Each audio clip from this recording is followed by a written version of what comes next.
नेता तथा आचार्य थे। मातंग देव जी ने लंबी यात्राएं की तथा तपस्या किया। पहले वे शीतलपुर गांव पटना के पास आकर के साधना की।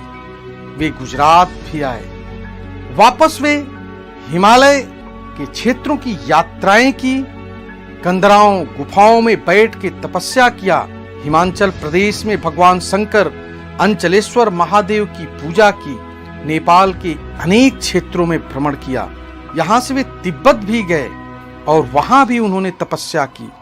बाद में उज्जैन के महाकाल के दर्शन किए और यहाँ पर भी उन्होंने प्रवचन और तपस्या किया। वहां से वे गुजरात की तरफ बढ़े और उनका आसपाल पंडित ने मंत्रोच्चार तथा शास्त्र विधि से जलाभिषेक किया और यहीं पे महेश पंत की स्थापना हुई। फिर वे सौराष्ट्र के करुम्भा पर्वत पाली थाना चले गए और यहाँ पे प्रवचन और तपस्या की और एक बहुत बड़ा यज्ञ का आयोजन किया जिसमें हिंदू के सभी जातियों के लोग सम्मिलित हुए। आप स्लाइड में गिरनार पर्वत जूनागढ़ देख रहे हैं। यहाँ पर भी वे आए और तपस्या की और दैवीय शक्तियों को प्राप्त किया।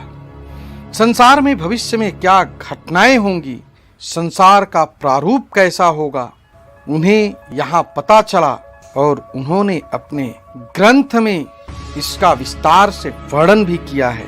बाद में वे भगवान शंकर सोमनाथ के दर्शन के लिए गए और वहां उपासना की।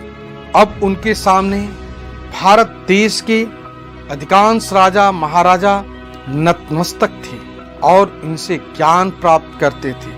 और अपने भ्रमण के प्रवास काल के समय ही इनकी भेंट सिंध देश के राजा श्याम लाखाजी से हुई और उन्होंने मातंग देव जी से निवेदन किया कि सिंध देश पधारें। और कुछ दिनों बाद मातंग देव जी सौराष्ट्र को पार कर कच्छ के पद्धर गांव पहुंचे और यहाँ पर रहकर वे चंद्रुआ पर्वत पर तपस्या की और लोगों को प्रवचन दिया।